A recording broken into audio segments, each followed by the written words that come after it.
So I just wanted to do an appreciation post because see this laundry here that I folded here beautifully, right? Beautifully, like probably did like 5 loads of laundry. Here's another one I went ahead and folded. My husband piled right here, and like honestly, like if he was gonna clear it off the bed, like he couldn't have thought of a better place to pile it. You know what I mean?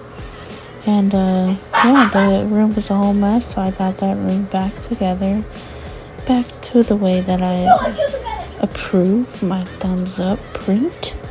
And I went ahead and pressure washed this. This is my face. You'll have to come back for the reveal of the pressure washing tomorrow in the part 2. And I don't know what I'm doing right now or why I am so weird. I often wonder what is going through my head and beats the fuck out of me.